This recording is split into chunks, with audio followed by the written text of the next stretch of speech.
Hi there, crew members, Starfleet personnel. Welcome to another deep dive into the interior build of the original 1701 with me, Mr. Trek.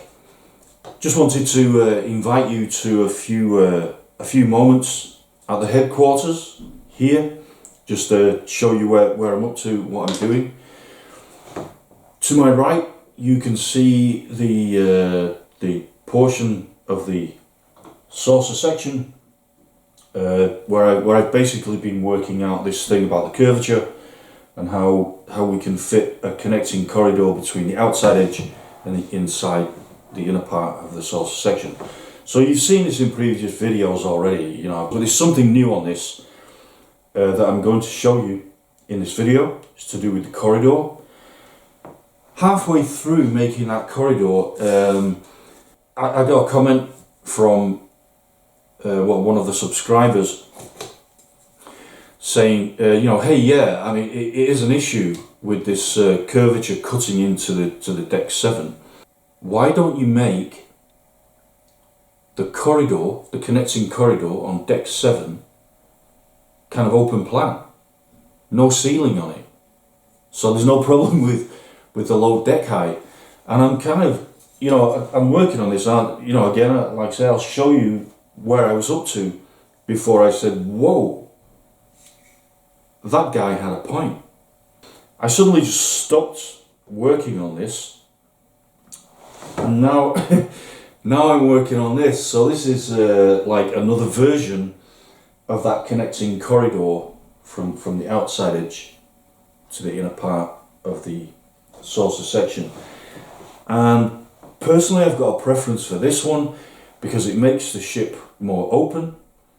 It gives more space, a feeling of space on the ship. But I've not thrown this one away yet. So I'd like your opinion on it. I'd like to know what you think about this version and this version. I'm going to show you both. Right now, what I'm doing is I'm cutting out because on this portion here, I'm going to apply the outer hull with windows. Yes, sir. And as I said in one of my posts on another platform, everybody thinks the old Enterprise is, it's out there, and these days it's all Enterprise D and A, B, C, D, E, F, G, and all that kind of thing. But the way I'm building this thing it's epic. I personally think this is an epic ship. There is only one ship for me, as you know. So this whole area here is going to be recreation. You've got the circular corridor, the curving corridors going all the way around the saucer, and then here you come through either via deck 6 or deck 7 into this connecting corridor here to the inner part of deck 7. And it's going to be open, so it's going to be like split level recreation with a lounge, cafe area, even with trees, because when you've got a decking like this, and if that's all you're ever going to do, and you never explore, hey, let's go to these two heights here, so you have this height, then it's just too cramped. Quite a few people say, so what references are you following then? I'm following what we saw in the show. I'm staying very faithful to that with a few updates, but mainly I'm following Mr. Trek's imagination and just logical deduction of how this ship would be, okay? So these structures here, you see the shape of them, the front, these are going on the floor of deck 7 here around. So when I apply the outer shell, the hull, the curvature of the outer hull will follow these guides here. So that's what I'm doing at the moment. I'm just cutting out support strips that will strengthen those those elements here. So what I do is I cut out support strips, and if you're new to the channel, yes, this is all corrugated cardboard, but these are all test models, okay? These are all test models. This isn't the final build. And it's so important that I do these, because with this, I made quite a few mistakes and I learned quite a lot. And also with this, I've also made some mistakes with this. None of those mistakes will happen in the final build. So these are kind of like strengthening supports for those structures there. This is my version of the Enterprise as though it was a real ship. It's not a TV set. It's not a set of general blueprints that are not accurate. I'm building this USS Enterprise as though it's a real ship going out into deep interstellar space. As you know, one of my primary concerns is the mental health of the crew. You know, if this was real. Quite a few people make comments that are or have been active serving members on board aircraft carriers and submarines. And you know, when I show the crew quarters that I'm building here with, you know, the crew quarters have got, you know, they've got, on this ship, they've all got their own quarters. There's no sharing, there's no hot bunking, and they've even got their own shower, their own toilet, and a small personal sauna.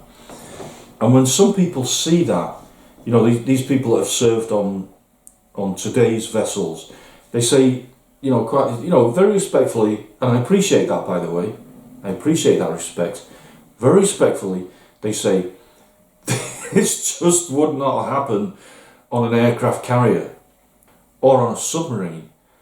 And, you know, they say the submarine goes out and it can be down under the water for like 2 weeks at a time, at a stretch, maybe even 6 months at a time, and everybody's hot bunking and things like that. And you know, I understand that, and seriously, absolute respect for the crews that can do that, for the people that can do that. Total respect, but I have to emphasise that this USS Enterprise is not an aircraft carrier, and it's not a submarine. It's a highly advanced starship going out, possibly towards the edge of the galaxy. And this is why on board this ship, if it was real, the crew would need their own personal space, and they would also need some pretty intense recreational facilities just to stop them going bonkers. If you're on a submarine or an aircraft carrier and some serious issues start to arise, like especially if quite a few crew members are showing signs of stress and it's actually threatening the functioning of the submarine or the aircraft carrier, that submarine can surface, and it's always within what? Hours, 10 hours, 20 hours, whatever, of a port where they can surface and get assistance from a port. 20 hours. They're still on Earth, basically. The crews of aircraft carriers, they can go up on deck and get some fresh air, watch a sunrise, watch a sunset, even occasionally, you know, dive into the sea. I've seen, you know, service members in the sea around the aircraft carrier. You're not going to be doing that in space, all right, in interstellar space.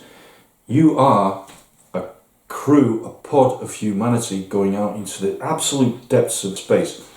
And okay, you could say, well, this ship's got warp drive, so it's only ever, you know, a day away from a port or a star system.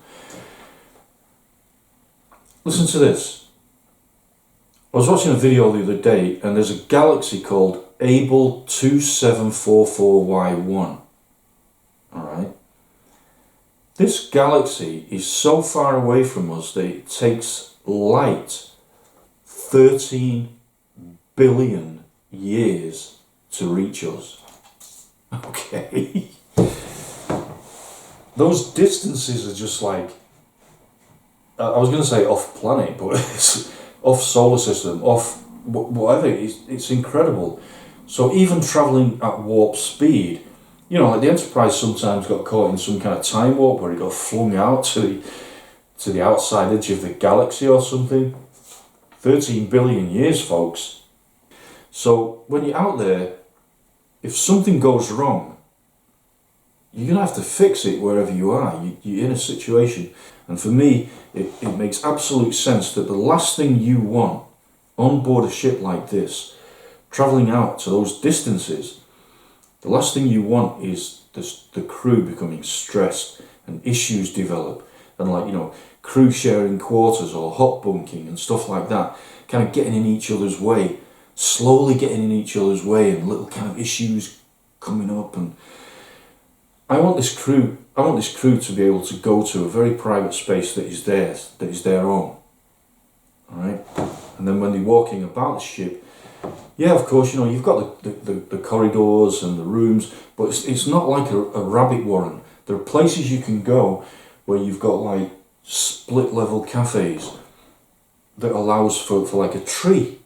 You might even have a tree on board. There's going to be a lot of research going on board this ship into, you know, can we actually grow plants, real plants in soil out here on this ship? Can we actually grow food, real food? And that would actually be also part of the recreation, because, you know, I really enjoy watching these documentaries about aircraft carriers and submarines. Really fascinated by it. And one of the things that always comes across, look at my glasses, man. It's only got one side on it, and this side is taped on. And you know, I use these for close-up work, but they work fine. And when I've got this hat on, they just slide in like that, and they work perfectly. I don't need to buy new ones. Anyway, back to these videos. The thing that always comes across on these videos is that the morale of the crew, you know, of course there's a lot of camaraderie going on. They all depend on each other, but one really important element that comes across in all of these videos, the morale of the crew, is to do with the food that they get. Alright? So, I mean, you know, they show the crew going down into the canteens, and these big layouts of, oh god, and they've got like pizzas, fries, and like steak and fries and all that kind of thing. And it's what we look forward to. It's part of the recreation. So on board this USS Enterprise, yeah, there will be replicators. I'm going to include the replicators where you can just go up, push the button, get a cup of coffee, and even get some of those little coloured marshmallow tag things that we saw on the original series. But, you know, realistically, part of the recreation on board the ship would be scientists or geologists or I don't know, space farmers actually researching growing food, and then making real food for the crew. You know, it would be an event for the crew, enjoying real food. I don't know if you're still with me or not. I've been rambling a little bit, as I tend to do, but I just really wanted to share those thoughts with you, instead of just saying, hey, here's the latest model, give you a handheld tour, blah blah blah. I just want to share some thoughts with you about the depth of thinking that I'm putting into this ship. Okay, just in case anyone has any doubt, I am completely aware that it isn't real. It's fiction, it's make-believe. But that's the wonderful thing about human beings, right? The imagination, our imagination. The Wright brothers imagined, what would it be like if we could fly? I mean, it's like 100 years ago that the brothers made those kind of like, you know, in those videos that you see where they do this, running along with a wingsuit on, and they take off for like, what is it, 3 seconds, 5 seconds. Okay, that was 100 years ago, roundabout. Can you imagine if we could go back in time in our police box, TARDIS, 100 years, and bring the Wright brothers today, up to today, and take them to a modern airport and show them the Airbus A380, you know, that double deck, incredible. It's got a wingspan of like a football field. I mean, you see that thing taking off with those 4 engines. absolutely stunning to watch. Can you imagine what they imagine what they would think if they saw that? Oh yeah, and by the way, it's got 2 levels on it, it's got showers, so it's got bedrooms on it, it's got unbelievable. So the imagination, somebody sat here imagining something 50 years, 60 years from now, who knows, folks. I mean, the way things are travelling at the moment, the speed things are travelling at with, you know, Elon Musk and Blue Ocean Jeff Bezos and William Shatner going into space. You know, 1960s when he sat in that captain's chair. Can you know if someone had said to him, hey dude, when you get to 90, you're going to be doing this for real. Okay, I was actually sweating watching that. So, okay, let's just get back to normal. I'm going to clear the space. I'm going to show you what I was doing on this one first of all. Handheld with the corridor with like a curvature, and then I'm going to show you this new version, and I really would love to get your feedback on it. So let's just bring this up. Every time I pick this up, or the other one, I always get that Star Trek incidental music in my head because it's just so dramatic. I always get, you know, that music. Dun, dun, dun, dun, dun, dun, dun, dun. You know, it's just incredible. Anyway, here we go. Touchdown on the table. Here, throw my glasses over there, and just support this with a block so that it comes up to the level line, and then. I'm just quickly going to show you the corridor here so you can see what I was doing, and then we're going to go over there. So let's go handheld. Alright, so quickly from the briefing room, coming round to here, and then we're coming up to the deck 6 structure, and there you can see that connecting corridor from the outside edge of the saucer section leading to the inner part of the saucer section. Then you can see that I was kind of in the process of placing the panels, and if I come down here, you can see how those panels are kind of shortening with the curvature of the underside of the saucer section. So there's the curvature of the underside of the saucer section, and that corridor is following that curvature. So towards the very inner edge, which is about here, the ceiling height, even though the corridor is still walkable without crouching down, the ceiling height is considerably lower. Okay, but this is doable. It's a doable thing. Coming way back here, and as I explained before, even though this is quite a distance from the outside edge of the saucer, this is not the center. There's still quite a distance to go, but there's a nice view for you showing that slope of that corridor. I'll just come up here and move in. So this is the first version that I was doing. Then I stopped with the suggestion from one of my subscribers, which I very much appreciate, which I'll show you now.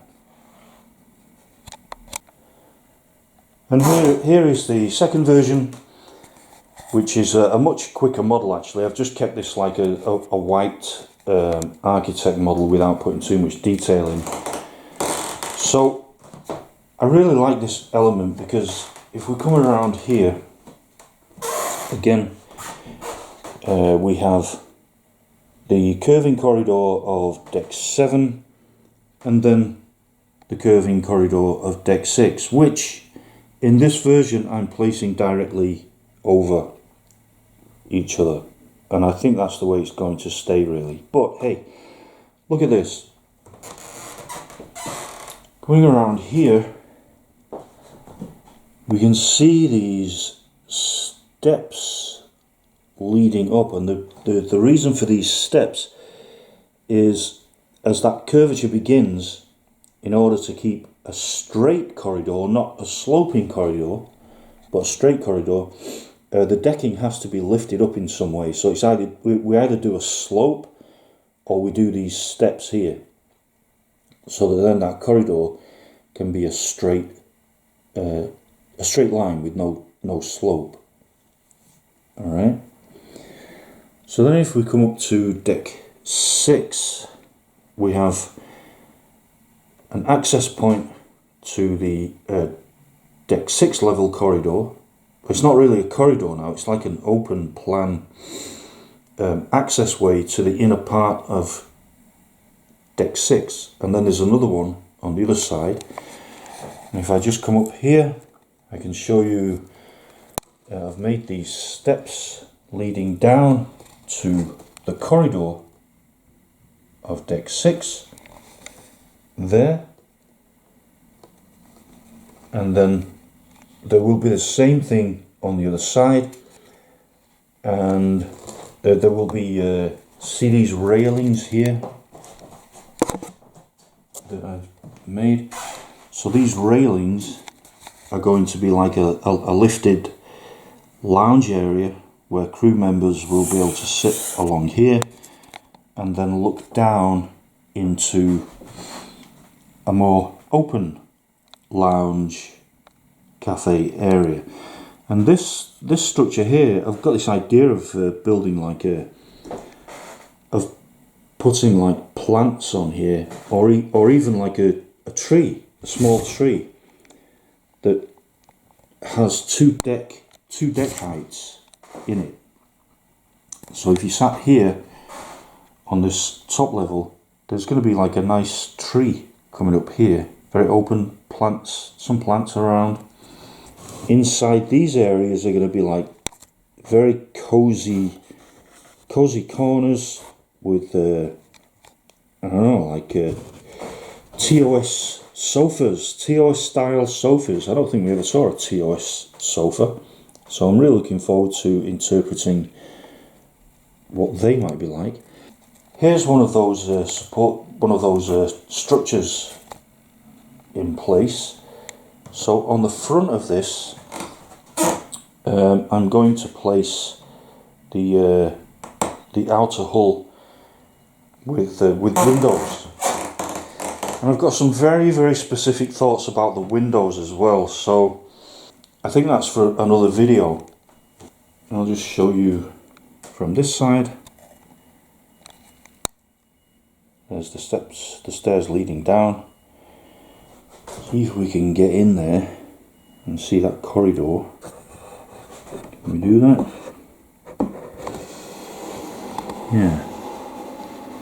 There's the corridor leading inwards or outwards, depending where you're going. And I'll just give you a shot looking down from the other side of that corridor. So this point here would be quite close to the transporter room before you head even further in to the inner part of deck 7, sick bay, conference room, engineering, that kind of thing that we saw in the show. So that's it for this video. Thanks for watching. Do let me know what you think about this version with the sloping corridor and this version with the straight corridor open plan. Thank you as always to all the subscribers that are supporting this project and this channel.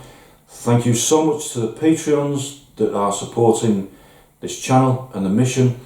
The link to my Patreon is in the description. If you're new to the channel, please do consider subscribing. It makes a huge difference from this side. It really does. As always, I hope the video finds you well. There's not much more work going to be going on this saucer section. I think I've done enough on this now. I am just going to complete putting the hull plating on the outside and a little bit of detail in the 1701 version of 10 Forward. purely for myself. I want to see some hull plating on the outside with some windows. I just want to see how that works. But I think I'm fairly finished. I mean, like I say, these are test models. It's not the finished model, so I'm not going to go on too much, because what I really want to go back to now and get into is the dorsal section, the 1/25th scale version of the dorsal section, to build it. As you know, in a previous video, I kind of worked it out, the way the deck thing goes a bit weird with the outside of the hull. I worked that out, so I'm really going to get into that next. And when that is done, I'm really looking forward to showing you. So I have this version here and this version here, and I'm going to place that on the top of the dorsal and then show you that. And then, I mean, we already know that it's a mad scale. 1/25th scale for the entire USS Enterprise is mad, but it's doable. It's doable, and that's what I love about it. And it's never been done before. I also love that as well. To boldly go where I have never been before, and I don't think anyone else in the world has either. So I'm really fired up. It's a real mission. Have a great day, and thanks for watching. I'll see you again soon with another video. Bye for now.